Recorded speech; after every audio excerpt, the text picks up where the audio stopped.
You know the vibes.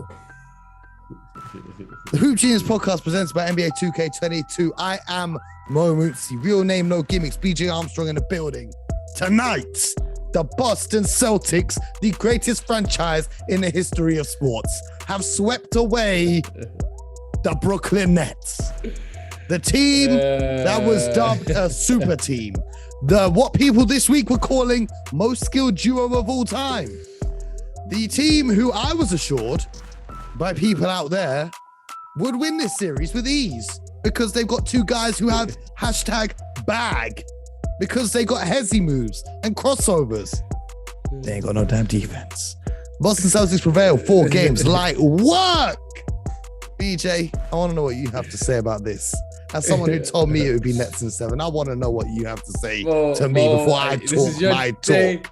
No, you talk to me, this BJ. Is your day. You talk to me right now. I got nothing to say. Hey. Mo, you know what? You got to take, you talk your talk. I told you what I thought. And now I got to take it. So, Mo, the stage is yours. Where do we begin? The bike is hot. Where do we begin? Hey. Yeah, it's the floor is yours, Mo. I got to take it.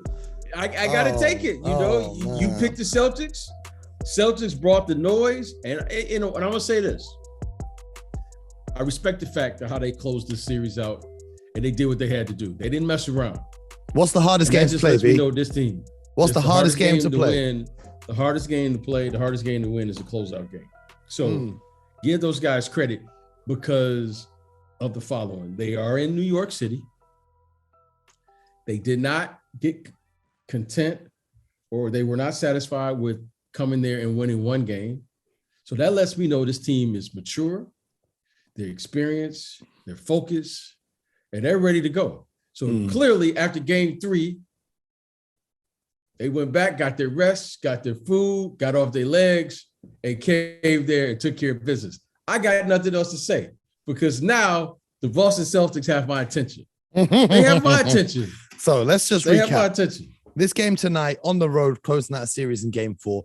We've seen teams across the playoffs struggle with closeout games. We're going to talk about the Sixers in a minute. Don't get me started on the Philadelphia 76ers trying to close out their series. But you see teams struggle. Golden State couldn't close out the Denver Nuggets. The Boston Celtics were in Brooklyn, okay, and the fans were getting on to me on the timeline because I said Brooklyn might be able to steal one tonight if KD goes off. And someone said, what do you mean steal one? They're at home. I said, no, my brother. That arena is 50% Celtics fans. Before the game, the first quarter tipped off, I seen the Nets report talking about, oh, the stadium's not even packed out yet. Oh, half the arena's filled with Celtics fans. You're in your home arena in Brooklyn. Jason Tatum's getting MVP chance. The game tips off and Kyrie Irving's getting booed in his home arena. Now we got to talk about the basketball side. Kyrie Irving, should we begin there? Is that where we want to begin? Kevin Durant. Okay, first of all, I'm going to just say this right now. We can begin. But where do you want me to begin, PJ? Because we got to talk about everyone. Kyrie Irving. Let's begin with Kyrie Irving. Okay. We're going to start with Kyrie. Okay. And what stood out to me is a tweet that I sent to BJ immediately after the game. And I sent it to him with 2 words. I said, no way. I didn't believe when I read this quote that he had just said this. Kyrie says he plans to re-sign with the Nets. Okay, well, first of all, he said he'd re-sign with the Celtics, and we saw how that happened. But then the quote that killed me was this. When I say I'm here with Kev, as in Kevin Durant, I think that really entails us managing this franchise together alongside Joe and Sean. Huh? Did you not read the quote, BJ? Add my text. Wow. Oh, I read it. It's just hard for me to hear it. Do you know who Joe is? When he says Joe and Sean marks the general manager, Joe being Joseph Tsai, the owner of the Brooklyn Nets, one of the richest people in the world. And Kyrie saying, we will manage this franchise together. Me, the guy who didn't turn up for half the games this season, okay, and the guy who had a stinker in the elimination game. Because KD showed up today. KD got his. I didn't see Kyrie Irving, though. I seen him score 1 or 2 layups. Okay, cool, fancy. I didn't see him step up and be that superstar. The one they talking about, the most skilled of all time. I didn't see that. And what else I didn't see? I didn't see no damn defense, Mr. Kyrie Irving. And he talks about oh, the team's not had time to mesh. Well, guess what, Kyrie? The Boston Celtics added 7 new players at the trade deadline. 7. It's a 15-man roster. That's almost 50% of the team was new. And guess what? They seem to have meshed pretty well. You say you haven't had enough time to get acclimatized together. Whose fault is that, huh? I wonder who was the player that was missing. Now, do your thing. The vaccine thing, I'm not going to comment on that. That's not my place to speak on it. But don't use that as your excuse that you haven't had time to gel, because that's your own doing. Okay? Kyrie Irving, clearly. No, when I read that, it didn't hit as much as when I heard you say it. It's wild, right? We are here. It's unbelievable. I've never heard. Can you imagine, B? Can you imagine coming out after a game, losing in the first round, getting swept? You being on the Bulls and saying, yeah, me and Jerry, we're going to figure this out. And who was the 2 Jerrys, right? Jerry Reinsdorf, the owner of the Bulls. Me, Jerry, and Jerry we're in this together. We're going to figure this out on a first name basis.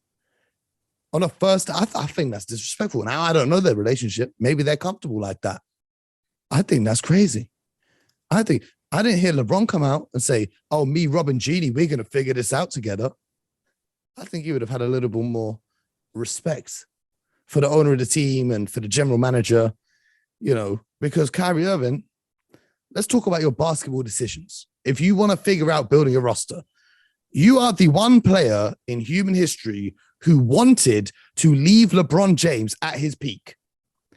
Every other player inside the association, I promise you, wants to play with LeBron James because he makes everyone better. He gets everyone paid. You see the guys, Timothy Mozgov got paid after playing with LeBron. Tristan Thompson got paid after playing with LeBron. Kyrie Irving couldn't win a damn thing in Cleveland until LeBron James came back. LeBron takes him to the finals, gets him that championship. I've never seen one shot elevate a player's career so much as Kyrie Irving hitting that one shot in the finals. Because without LeBron James, tell me a meaningful playoff series that Kyrie Irving has won. He ain't won one. The Boston Celtics made that run after he went out. When he did play, remember the series against Milwaukee where he said, oh God, Giannis, and he got cooked. Then he went, 7 from 22 from the field? He said, I ain't going to have a night like that again. And the next game he goes 6 from 22. I've not seen Kyrie Irving win a meaningful playoff series without LeBron James. So he decided to leave LeBron James in his peak, go to the Boston Celtics, leave this young core, which you're now seeing flourish, okay? And now he's teamed up with KD and the Brooklyn Nets. And you've got to realize that there's more to building a team than just accumulating stars. Are we going to go trade for James Harden? That's fantastic. Well, look at the guy you traded. Jarrett Allen is an all-star, difference maker, turn the Cleveland Cavaliers season around. Look at Karis LeVert. He's making a difference. So I don't know if I was the owner of the Brooklyn Nets or the general manager, if I'd take team building tips off this guy who clearly doesn't know what it takes to build a championship team. That's Kyrie Irving. Now, Kevin Durant finally woke up in this game. Friendly whistle from the referees. They got Jason Tatum out of there in the fourth quarter. The entire Celtics team was in foul trouble. I really thought the Nets should have won this game. KD, for the first 3 games in the series, I've never seen KD play like this. And all credit to the Celtics defense. But BJ, I think it's about time that we tell the people the truth. Jason Tatum right now is better than Kevin Durant. And I don't think that's a hot take. He locked him up on defense and he sourced him up on offense. Now we can go on reputation and what you did 10 years ago, 5 years ago, cool, whatever. Right now, this second, Jason Tatum is better than Kevin Durant. Right this second, Jason Tatum has entered the superstar echelon. Because if Kevin Durant was a player by any other name who didn't have his reputation, he wouldn't be spoken about as he is right now. I think he's getting off lightly because, Kevin Durant can score on anyone. Kevin Durant's 7 foot. He can shoot over anyone. Then why Jason Tatum blocking his shots? Why has Jason Tatum got him in clamps every time he catches the ball, knocking it away from him, making him turn the ball over? You see, BJ, when we did that show on Sky before game 1, I did the breakdown on the screen. I said, the key to winning this series is getting Kevin Durant to turn the ball over, not letting him get to his spots. And that's exactly what the Boston Celtics came and executed. Now, I'm not saying I spoke to the Celtics and told them the game plan. I just think it was common sense. But if it is that common sense and it's that easy, then why doesn't everyone do it? So we've got to give some credit to the Boston Celtics defense, in particular, Jason Tatum. How often do you see a team's best player lock in like that on the defensive end? A true two-way superstar. He gave KD fits in this series. Not enough can be said about him, but it's not just Jason Tatum. It's every player, except for Peyton Pritchard, every player on the Celtics roster took a turn at guarding Kevin Durant. Al Horford moved his feet quick enough at his age, Uncle Al, to stay in front of KD. Daniel Tice managed to hold it down to a decent level. I don't know, Bruce Brown coming out and talking about, oh, we're just going to attack Horford and Tice. How did that work out for you, Bruce Brown? You know, Jaylen Brown did a great job. Marcus Smart, as always, did a great job. The entire Celtics team did a great job defensively on Kevin Durant. I feel bad for KD because this is what I said. You guys will remember listening to the show. BJ, you'll remember I said it to you. They had him playing over 40 minutes against the Indiana Pacers on the last day of the regular season. They had him playing over 45 minutes against the damn Houston Rockets in the final week of the season to try to get a win. They had him playing over 40 minutes in the play-in game to qualify for the playoffs. Of course he was tired when he got to the playoffs. I don't know what regular season everyone else watched. This man came off an injury, went straight back into the lineup, played over 40 minutes. He averaged over 40 minutes in his last 10 to 15 games. I don't see any other superstar doing that. I've seen all the other superstars around the league. They're getting their rest. They going into the game, building up a lead, then they get the rest. Not KD. He had to carry that team on his back. I felt bad for the brother. I felt bad having to do so much. And now he's got the Celtics defense on his case. Of course he's tired. You can see him exasperated at the end of this series. I feel bad for KD. He deserves better because the rest of the roster, I don't even know. This is my problem with the Nets. They don't have any two-way players. They got guys that will give you offense. Seth Curry, Patty Mills, Goran Dragic. But they ain't provide no defense. Bruce Brown, I guess. But the game plan was to let Bruce Brown score. If he scores 20 in a game, so what? Let's let him have it. What else you got? Andre Drummond. Don't get me started, BJ. We've had the Andre Drummond conversation before. Don't get me started on Andre Drummond. I feel like Andre Drummond's not even going to get into that. And Nick Claxton did his best Ben Simmons impersonation. 0 from 10 from the free throw line to start this game. And then, of course, Ben Simmons. Couldn't make it to the game today. He hurt his back. My thoughts and prayers are with you, Ben Simmons. I hope the back recovers. Maybe next season you'll decide to play an NBA game. This year, me and him played the same amount of games. Only difference is he's getting paid $40 million. It's lucky for some. Most impressive thing he did all year was wear funky outfits to sit courtside. This guy got paid to have the best seats in the house to the NBA playoffs. I'm jealous. What can I say? I can't even say anything bad about the guy. He's living the dream. You're getting paid millions of dollars to sit courtside at the NBA playoffs. That's amazing. All you got to do is go to practice, shoot a few layups, make sure they video it. That's that. Oh, no, my back hurts. I'm not coming to the game. Okay, cool. That's going to be interesting. I don't know, though, with the Ben Simmons situation, who the hell was out here telling everyone he's going to return as if he's going to save everyone? That was never happening. That was never going to happen. I don't think anyone was surprised when he said he's not playing game 4. He didn't want to play game 4. He wouldn't have helped them. He would not have helped them in the slightest. So the Brooklyn Nets got out of here. It's just a little good. So I want to say one thing, though, before I finish my rant. I want to say one thing. We got to give some respect to that man, Danny Ainge. Let's look at the Celtics team. The Nets just got beaten by their own draft picks. Let's go back to that KG deal when he sent the old KG and Paul Pierce to Brooklyn for all of their draft picks. That turned into Tatum and Brown. They just went into Brooklyn and beat the Brooklyn Nets. Shout out to Danny on that trade. And then for drafting Tatum, drafting Brown, drafting Smart, drafting Rob Williams, drafting Grant Williams. Absolutely excellent. Now he has to go and suffer with the Utah Jazz. We're going to talk about them shortly in this show too. But shout out to Danny Ainge. Shout out to Brad Stevens. Those trades at the deadline for, Derek White. Trading to get Al Horford back on the roster because Al Horford had that year in OKC. Get his legs back. Came back better than ever. Getting Daniel Tice back on the team. Man, I loved it. It was fantastic. They move on now to the Milwaukee Bucks. I think the Milwaukee Bucks, for the record, win that series. But that's the Celtics.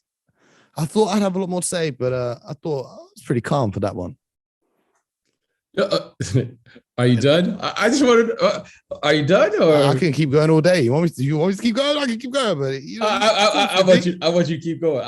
Talk to me. I want to know from you. What stood out to you watching that series? Because I feel like a lot of people are just saying KD struggled, and they're not giving the credit to the Boston Celtics for having a game plan, executing it. Jaylen Brown, by the way, took over in the fourth quarter in multiple games. They were all close games as well. They weren't blowout wins. They were close games. And they closed it out with composure down the stretch. And the thing I heard before the series was, oh, but if they get into a close game, KD and Kyrie will take over and get you buckets. Guess what? They didn't. Guess what? The Celtics did. And guess what? The Celtics won. So here we are. Get the brooms out. Nets out of here. Championship window over. Finished. Finito. Goodbye. Go home. Gulag. Well, what stood out to me, Mo, is the following. As I've been watching these playoffs, Mo, once the pandemic started, the game, the series, these playoffs, they looked different. I didn't know what it was going to look like once it went down there to Orlando and started playing. But what really has stood out to me more than anything is that the game takes on a new flow with no fans in the building. What's become obvious to me more than anything over the last 2 years is leadership. And last year, Mo, I watched players play last year, and there were no fans yet in the building. Yeah. The game looked different. So it goes to no fans in the bubble, to no fans in these home arenas. And then suddenly when fans got back, the game felt different. The game looked different. Not playing 82 games, the game to me looked different. This year, Mo, it's beginning to go back. But what has stood out to me more than anything is the following, where before you saw players, especially in the playoffs, they began to exhibit leadership. You saw head coaches, you saw general managers, you saw leadership. And watching this series, I saw a Boston Celtic coach really do an excellent job of displaying leadership. Now, Emmy Udoka, I want to really shine the light on him, is because we always talk about these things, right? This guy's the most skilled. This guy is the greatest scorer. This guy is the best defensive, all these things, Mo, right? And me, Mo, you know how I really feel about when you start saying the best. Listen, just respect the game, and you respect people who apply or exhibit the effort and energy necessary and play the game with a level of courage to even be in the conversation, right? In any given era. But the thing that I want to really shine is the leadership that was displayed by Emmy Udoka. Yes, sir. Now, Jason Tatum, I've been watching Jason Tatum for a long time. Jason Tatum has been scoring ever since I started watching him when he was in high school. Mm-hmm. He could always, he's gifted. There are, people say, well, you could teach guys to score. No, some people just have a gift. He can always put that ball in the basket. Bradley Beal, for instance, he may not do everything well, but he can put it in the basket. Kevin Durant is another player. There are some players who just have a gift. Jason Tatum has had the gift. But the thing that's really, I've watched him is people are going to say, oh, well, he's passing the ball better. Oh, he's doing this. You know what he's doing much better, Mo? Go ahead. More than anything I've done is he was challenged. That team has been challenged. And their mental toughness right now, Mo, to me, has my attention now. Because we always hear people talk about old school, new school. Mo, when you get to the playoffs and you get to an 82-game schedule, it's amazing to me, Mo, how the game always comes back to its essence. The true school. It's really a phenomenon. Oh, it's the true school. Yeah, it's like a phenomenon to me. Like, everyone likes to talk about, oh yeah, this era they shoot all the threes. Yeah, okay. Maybe in the regular season they do. This era, they played tough and they was pushing each other. Yeah, it is. But Bo, when you get to the playoffs, the game always comes back. Mm-hmm. It always comes back. Mm-hmm. Now, Coach Udoka has this team playing with a mental toughness that I recognize, and that championship caliber teams, whether they're in the past or in the future or in the present, recognize. And this team right now, Mo, okay, they've won 4 games. When I see young players have this type of discipline and this type of focus, I start looking at where are they learning this from? Okay, they didn't learn it last year.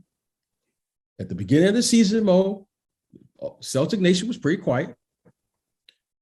But this coach over there, because he was principled and he was disciplined and he challenged them mentally, they suddenly, Mo, went from a mediocre team, worse than that, to the best team. They went from all 11th, in the same season. 11th, okay, in December, 11th in the Eastern Conference. Listen what I'm saying about Mo. Listen what I'm saying.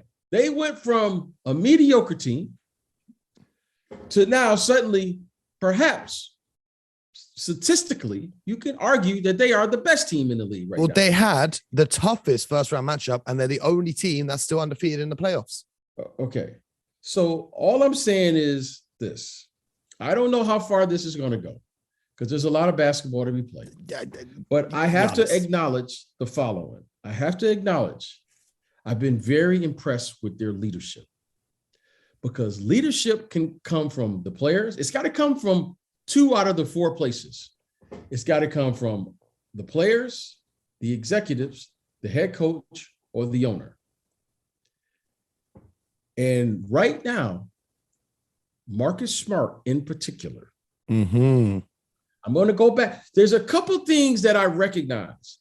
Marcus Smart politely called out the entire team. And I remember when he said this, we did an episode about it. Right now, he called out Jason Tatum, and he didn't dodge it. And he said, but someday they're going to get it. I remember that was like, that's interesting. So he was like saying something, but he said, someday they're going to get it.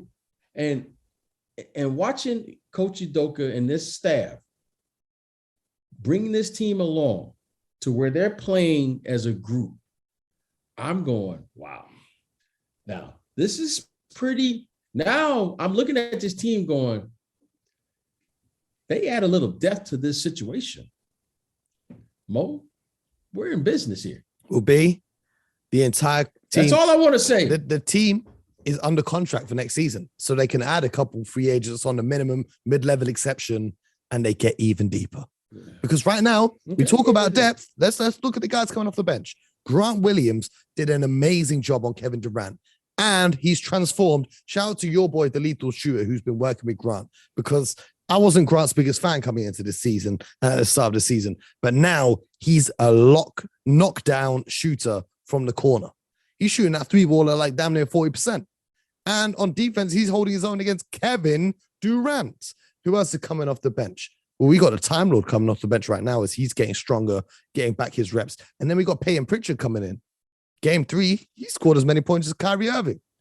Game 4, I don't want to get too far ahead. So I'm looking at the depth. I'm happy with the depth. They're going to get better next season. Yeah, but Mo, here's the thing. Let's see how good this team could be this season. Yeah, when they play a real tough opponent. Not okay.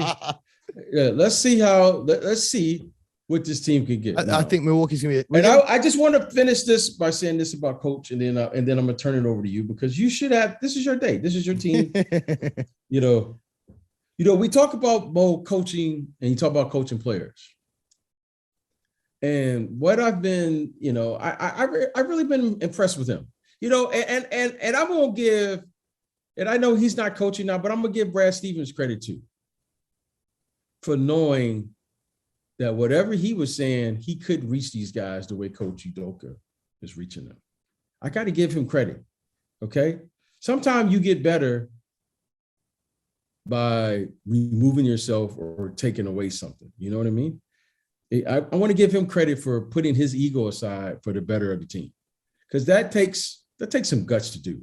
So I'm gonna give him credit too. All right. And when you win, you deserve credit. But I want to say this to all these coaches and executives. When you look at a great coach, and Coach Udoka look like he could be a great coach. You know, it's been 3 coaches that's really stood out to me in this playoffs. Coach Udoka for the Celtics, Willie Green for the Pelicans. Wow. And my man, Jason Kidd. Wow. Now, these 3 coaches have really, to me, displayed a level of leadership, Bo. And they're all first year coaches. Okay. Let me say something. You find out who someone is through adversity.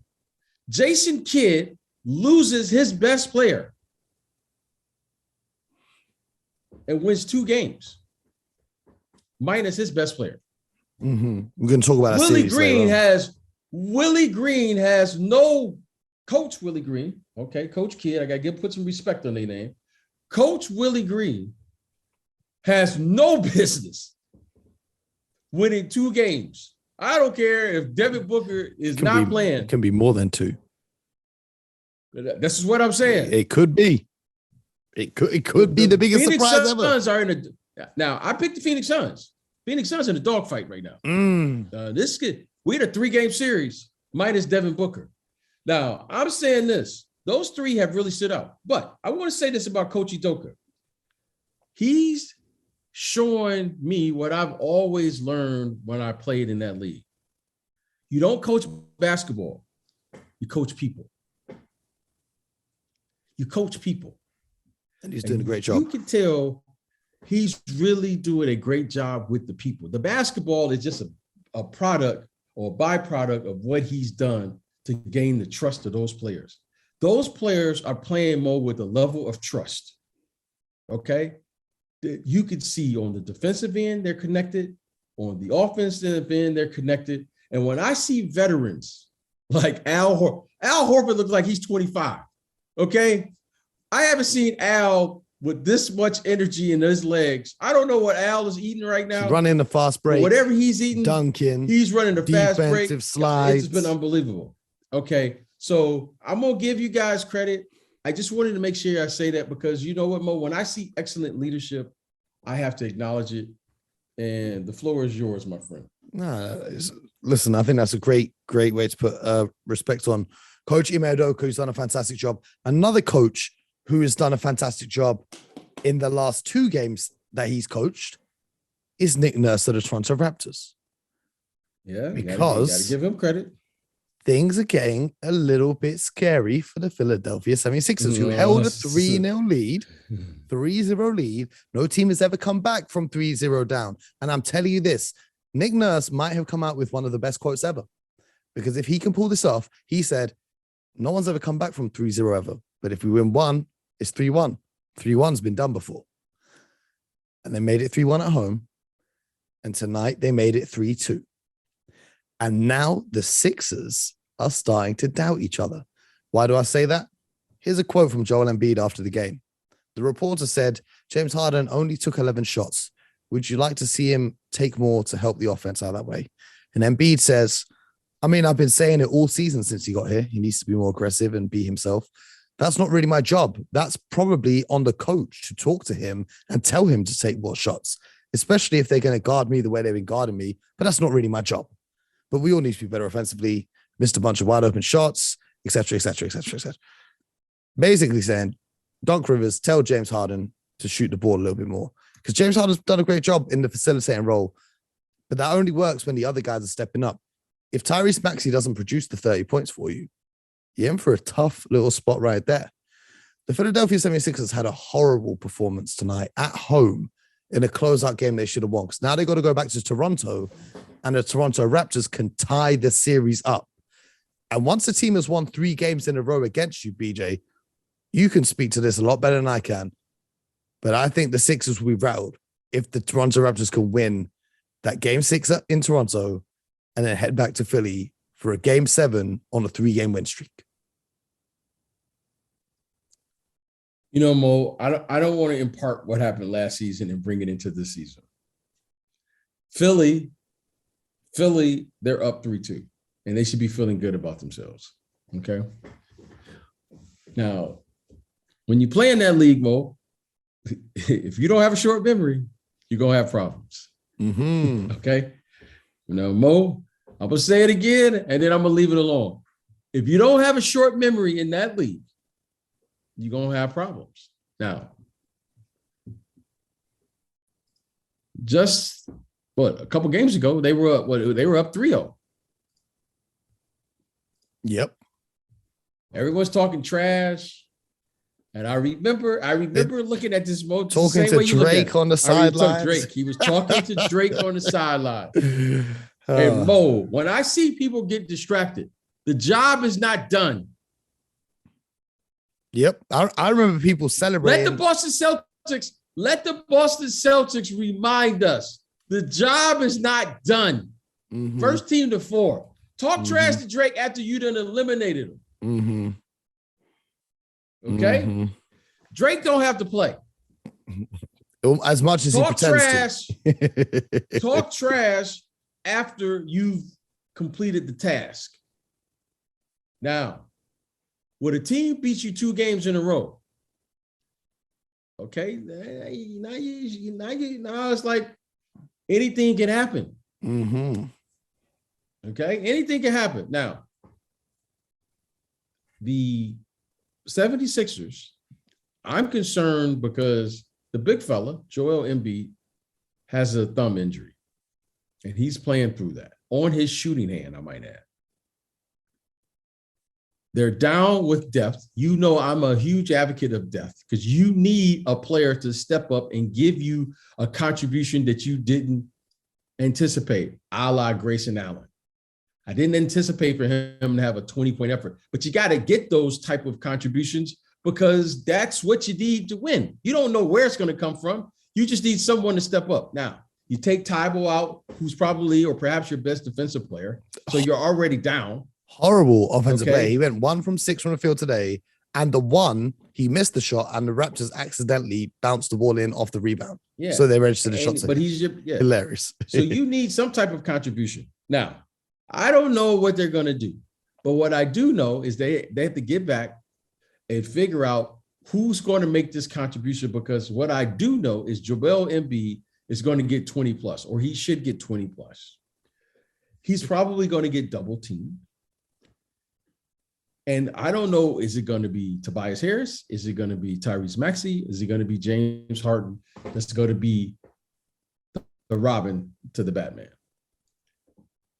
If they can settle into that and get a contribution from George Niang or somebody to give them 10 points, because their bench was awful. Horrible. Nothing off the bench. Okay. So when your bench is bad, that forces Doc Rivers to play these guys extended minutes. The only thing that really bothered me was these guys were playing 40 minutes. If you're going to lose big and you're playing 40 minutes, that's not a good sign. Mm-hmm. So now let's get back to playing Sixer basketball. This game is out. Okay. Everybody has a game like this. But if they lose game 6, now it's anybody's game. Mm-hmm. There's a few things I got to say.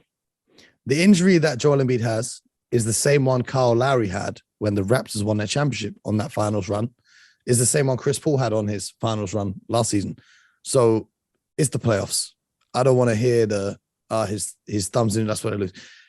The Toronto Raptors played without Fred VanVleet today. Their all-star point guard wasn't in the starting lineup. Okay. They put a rookie at the point guard position. And they said, Scotty Barnes, you're a rookie. You're going to play point guard for us.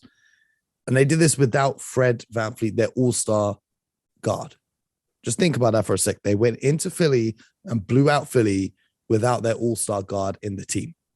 They won the last game at home, and the game before that, if I remember correctly, the Sixers won that, but they gave away a pretty big lead and almost lost it too. So, I'm looking at this and things are quite shaky, if that's how we're going to phrase it, for the Philadelphia 76ers. So I'm interested to see how this series goes. I really want to see a game 7 between them. I think it would just be amazing. A game 7 between these two teams. because there's a trademark of Nick Nurse, really, because his teams always kind of start series slow, takes a couple games, figure it out, and then once he's figured it out, well, Nick, he starts working. His coach Nurse is a fighter. He's a fighter. But I also, it's not just Nick Nurse. Masai Ujiri building this roster of these 6'9", long-armed athletes that can just swarm passing lanes, give Joel Embiid all types of headaches, close out to shooters. The vision for the evolution of the game of basketball and how defense can just be affected like that. Masai Ujiri, fantastic job building this roster. And if they can win game 6, I think Toronto has to take game 7 because that's crazy. Well, all I know is I've seen James Harden crumble. I don't want to get. I've seen James Harden crumble. I'm not depending on James Harden. I've seen Joel Embiid. I'm not going to depend on him. I've seen Joel Embiid not come up big time too. But I'm just saying the Philadelphia 76ers have to win game 6. They have to. They have to. Okay, this is what I'm going to say. These players got 3 games to figure out which one of them going to step up. Now, it's obvious to me right now. So James Harden, his game, okay, I can say this. James Harden is a very capable player. He's capable, but he hasn't consistently shown me this year, and you can go back to even say last year, that he is consistently going to get me 25 to 30 points on a nightly basis. That's the one thing I'm going to say, but he's capable. James Harden is very capable. He's capable. Why is he capable? Because you know what? He can get hot, and they're going to Joel's going to get double teamed. You can put that in the books. Now, what they're going to need to win is they're going to need one of these players to play above and beyond what we are expecting them to do. If Tyrese Maxey only gets 12 or 14 points, that's not good enough. If Tobias Harris only gets 12 or 14, that's not. If James Harden only gets 14 points, that's not good enough. Somebody is going to have to play above and beyond so that they can free up the game for everyone else. That's just how this is going to have to work. So far, it doesn't look in this series, unlike the Toronto Raptors. They got like 3 or 4 guys that are all capable of scoring 30, 25, 30 points. That's the difference. I don't know what James Harden's going to do.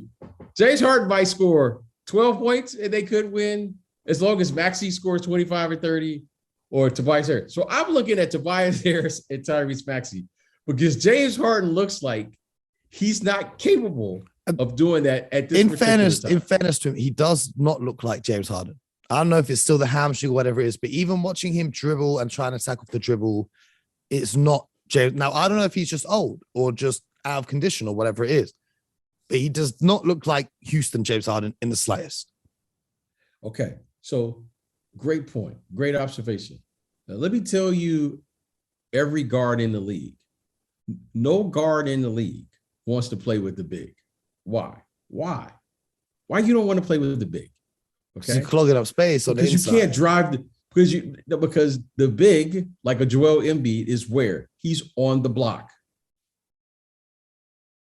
Okay, I'm gonna give you a little dirty secret about all of us little guards. All of us little guards secretly don't want to play with the big who wants the ball. That's why all the bigs, Shaq and all of these guys, they always get mad at the guards. Why?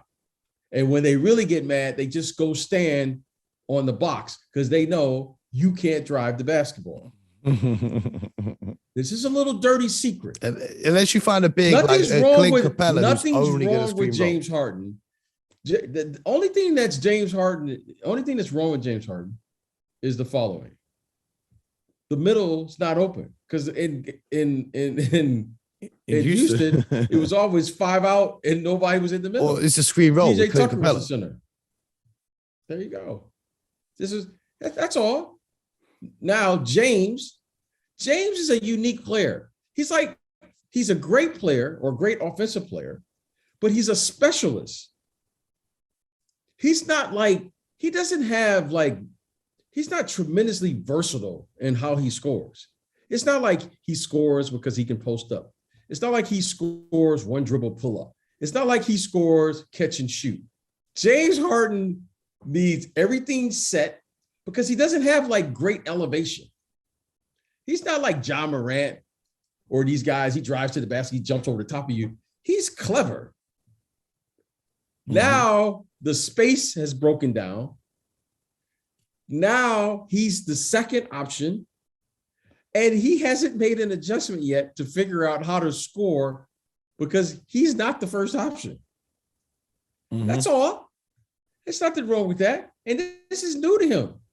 James Harden doesn't get 10 or 15 shots to get warm now. He misses 4 or 5 shots now. Doc is moving to the next guy. He's like, oh, he doesn't have it tonight. This is new to him. When he was in Brooklyn, that was new to him. Yeah, okay. I got to give James Harden credit because he knew to jump off the sinking ship that was Brooklyn. He was ahead of his time. He saw it coming. We can. Everybody wants to be right, but you know what? You know what it is. When everything gets tough, that's when you find out who's who. Mm-hmm. But you know what's going to be hilarious for me? Don't forget, he asked to get traded there. Oh yeah. I will be hilarious. And when it got tough, he jumped up. So you know what? If the Sixers lose this, spin on it. If the Sixers lose this series, it's a lose-lose trade for both teams. Brooklyn out, Philly out. It's a lose-lose for both of them. No one wants to win, or no one wants to take an L. Okay, no one wants to take an L. But in sports, right? Let's look at this series, or look at this trade. James Harden asked to be traded. Yes. Okay. And you know what stinks, Mo? You know what stinks, Mo, is that when you get older, you got to take some responsibility of what's going on here. You just can't keep jumping off the ship when it gets tough. You just can't keep avoiding the situation. Mm-hmm. And Mo, all we're asking, Mo, is the following: just show up and play. Yes, Mo. Shout out to Ben Simmons. Shout out to Ben Simmons too. But do you know who did show up and play, BJ? Do you know who did show up and play big time? I'm going to give you some clues. This player, through his first 15 career playoff games, has recorded 499 points, 137 rebounds, 133 assists, joining Oscar Robertson as the only players in NBA history. Oh, is this Luka? Is this Luka? Of course, it's Luka. Luka's 10th career playoff game with 30 plus points. 10 of his 15 playoff games in his career so far, he's had over 30. He's the 5th fastest player in NBA history to reach 10 career playoff games with 30 plus points. The 5 fastest players in NBA history to do so: Kareem took 13 games. Michael Jordan, Bob McAdoo, Rick Barry took 14 games, and Luka Doncic took 15 games. That's pretty good company. And he absolutely eviscerated the Utah Jazz to take a 3-2 series lead for the Dallas Mavericks. It was one-sided. It was a disgrace from Utah. He just absolutely bullied Rudy Gobert every time he took the ball into the paint with series of ball fakes and fadeaways. Jalen Brunson was getting MVP chance. Luka Doncic was getting MVP chance. The Mavericks were hitting open shots. They were really getting it. Boban checked into the game late. The crowd was going crazy for him. It was a great victory for the Mavericks. It feels like the previous game 4, where Utah won at home. That was kind of their giving it all they got, and they barely squeaked out with a win. Here, Dallas turned up the intensity, destroyed them. Now they head into game 6, trying to close out the series. If not, it'll be a game 7 in Dallas. And I'm not betting against Luka Doncic in the game 7, but I think they can do it in game 6. What did you make of that Western Conference matchup from tonight? Well, I mean, the Dallas Mavericks were lights out. They were lights out. Like, no ifs, ands, buts about it. Coach Kidd has the pulse of this team. He's pushing all the right buttons. He's getting the matchups. He has players playing with an elite level of confidence. I mean, Jalen Brunson, wow. Spencer Dinwiddie, wow. Luka Doncic, I mean, the guy misses a couple games, he comes back, fits right in. Wow. I mean, everything is working for them right now. Now, the thing that looks out of place to me is the entire Utah Jazz. They just look. No, shout out to Jordan Clarkson. Looks out of place. Jordan Clarkson was trying to get it going single-handedly, I felt like. But I hate you. It just looks out of place. Like, you know how it looks at the end? That's what it looks like to me. Like, it just looks at the end. And you look at the roster and you go, okay, Mike Conley, that's a good player. You look at, Donovan Mitchell. Hopefully he's okay. He looked like he pulled a hamstring or something. They got to move Conley to the bench. Okay.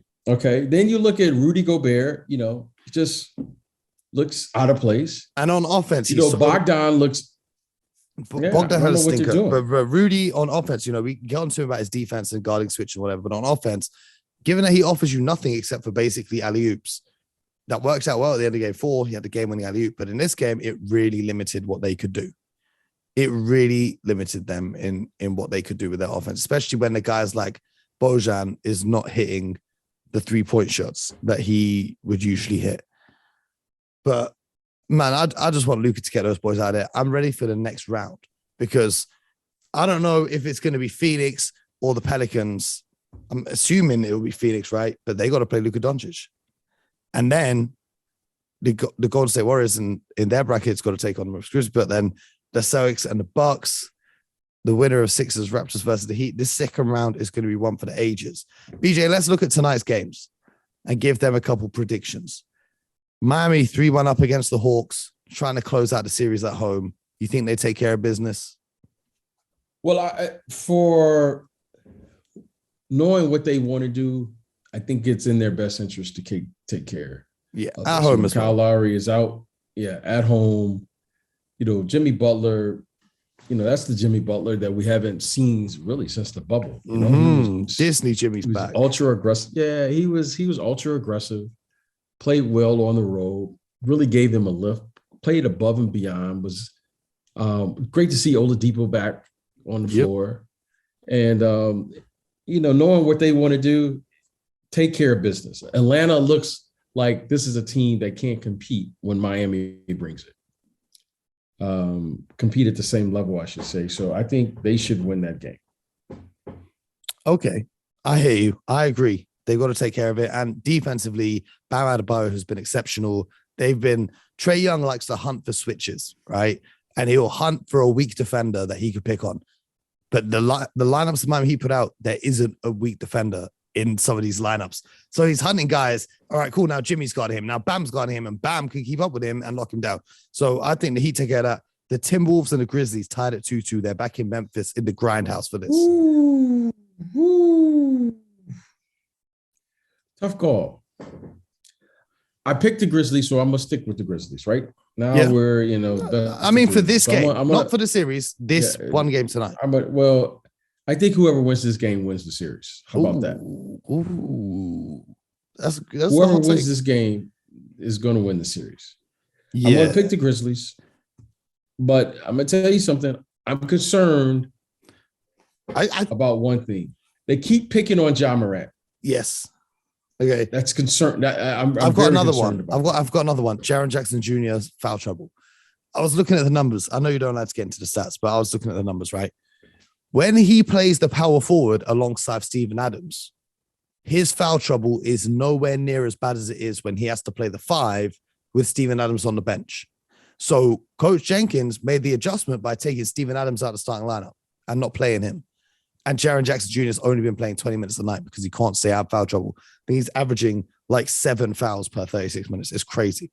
So he can put Steven Adams back in to try and limit those fouls on Jaren Jackson Jr., but then that's trouble. The other thing, the storyline after the last game was the coach got fined for complaining about the referees in the last game.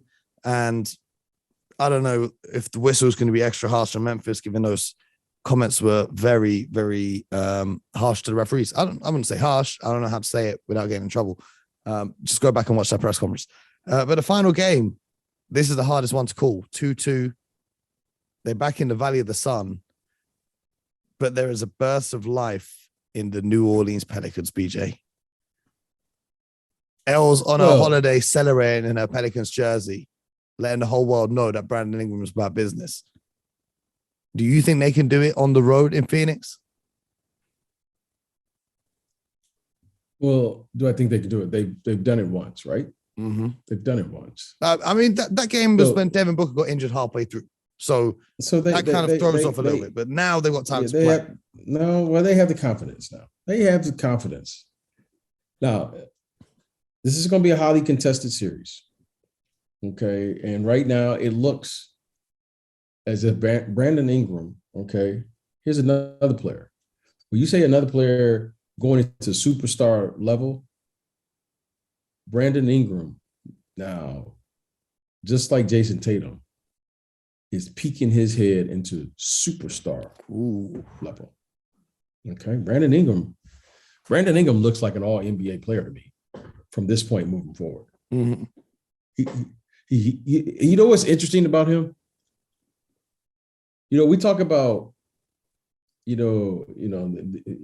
these players now, everyone is just versatile and, everyone can play multiple positions. Brandon Ingram has a position.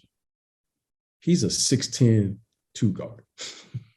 Yeah. That's what he is. Yeah. Okay. Now, I'm going to say this. Here's a hot take. Mm-hmm. Here is a hot take. Okay. Here is my hot take for the day. Brandon Ingram is a all NBA player. Okay. Just like now, Jason Tatum. Okay, that's one component of it. Jason Tatum is levels ahead of Brandon Ingram, though. Okay, that's fine. I'm just going to say it before it happens. So that way we can, as you guys say, this generation, you can get the receipts. I'm not going to wait until it happens and then say, oh, I told you so. Brandon Ingram is an all NBA player now. He will be first, second, and third team moving forward from this day on. Okay. But I'm going to tell you who else is an all NBA player on that team. You ready for this? Go ahead. Herb Jones is a first team all NBA defender. Yes. Okay. Herb Jones is an all NBA defender as a rookie. Mm-hmm. Crazy. Now, I don't know about first team, but definitely all NBA defense. Oh, he is every year he will defend at a level just like Marcus Smart. Every year, but he can't be first team because Giannis and Bridges he will be. But I hear you. But he will be an all NBA first team defender at some point during his career. Just like Giannis, you could say could win MVP every year. Herb Jones will be in the conversation. It's like he's one of the better defenders. All right, 1 year he might be second, 1 year he might be third, 1 year he may reach that pinnacle where you're just saying, Herb, this guy is a rookie defending like this. Yes. He doesn't even know the league yet. And shout out to Alvarado defending on Chris Paul too. Okay, shout out to him. But I'm telling you this right now. Between Herb on the defensive end and this kid, Brandon Ingram, as a 6'10" two guard, he's a two guard. He's like George, the Iceman Gervin. That's big praise. Oh, he's nice with it. He's nice with it at the two. See, he's not a three. He's a two. He's a bona fide two man. I like this. Now, I like this lineup going into next year. CJ, Brandon, Herb, Zion, JV. Crazy lineup. I don't know how that's going to work. And the reason I don't know how it's going to work is because of the fall. See, everybody looking at, I'm just going to put in Zion. When you have a superstar player, see, let me tell you about Herb. Herb can guard the 2s and the 3s. So that way, Brandon can guard, he can guard whatever. Because Herb is going to guard the other team's best perimeter player. Mm-hmm. And the other kid stays out of the way. See, this is where I think Zion, to me, is going to mess everything. You got to make sure Zion gets touches, because Zion can't just be a role player like the kid. What's the big kid they got playing out there now? What's the kid? Jackson Hayes. Yeah, Jackson Hayes. See, Jackson, you need, every team has a player like that. Like, you need a Jay Crowder. Mm-hmm. You just need a guy who's just, hey, man, he's going to do all of the things that we need to win. He's going to get all the loose balls. He's going to take all of the charges, da-da-da. Zion has to get touches. JV has to get touches. Yeah, I can't have JV and Zion trying to post up in today's game. Mm-hmm. Well, Zion plays like a ball handler. Like that's a whole. We'll cross that bridge when we get. We got a ball handler. We got to focus on this series. We'll cross the Zion bridge when we get to it. Yeah, that's what I'm saying. This is what I'm saying. This is what's going to be a problem for me. This is going to be a problem. That's going to be a problem. Hey, great players find a way to figure it out. Well, I would tell you this. I saw a player that got them to the playoffs. Okay. I'm just telling you. Okay. However, let's continue to move forward. All I'm going to say is this. Brandon Ingram is the real deal. And the Phoenix Suns right now, they in a fight. Mm-hmm. They in a fight. So who you got winning this game? In a real fight. Well, I picked Phoenix. I picked Phoenix to win it all this year. Yeah, but it doesn't. This is just for the one game. Game 5. If you don't get it, 9 times out of 10, if you don't win game 5, you're gonna probably lose the series. Well, I hope the Pelicans win. That's how this goes. We're gonna be back here tomorrow morning. Of course you do, Mo. You say these things. See how you just because when you see how you say these things and you're like, oh no. But you know what, Mo? I say what things? Oh gosh, now he's gonna say. I say what things? You know the vibes. Do you not think that it would be peak chaos for everyone if the Pelicans just won the series? For everyone. Mo, it's going to be peaks for anytime you lose. I don't care when you lose and it's 2-2, just because we thought one thing and da-da-da. What we know, Mo, is right now, if Phoenix loses game 5, they're going to be in trouble. Mm-hmm. That's how it works. Mm-hmm. That's how this works. Mm-hmm. Whoa. That's how it works. We're going to be here tomorrow morning catching you up on the action from all 3 of those games that we discussed. It's going to be an interesting night, BJ. I'm going to be who do you hope wins game 5? I hope the Pelicans win. I don't think they'll win, but I hope they do. I love what they're doing right now. I love the underdogs coming out and winning. You just love to see it. You can't go against the underdog. You got to show love for it. You know, I'm going to be back. Detroit's finest, Coach Willie Green. I got you there now, didn't I? I got you right there. I got you. Anyway, it's been an evening. I'm rooting for my people. It's been an evening full of victories for me as the Boston Celtics swept away the Brooklyn Nets. If you're a Nets fan and you're listening, I told you so. If you're a dour and you thought I was crazy saying Celtics in 5, I only said 5 out of respect for Kevin Durant. We all knew what was going to happen because over here on this side, we watched the games. I can't speak for everyone else in the media, but until tomorrow, BJ Armstrong and I will be back. We're going to be on the Sky Sports Heat Check. I suggest you tune in. I got a few things to say on that. So make sure you tune into there. We'll be back here tomorrow morning, bright and early. And as always, get buckets.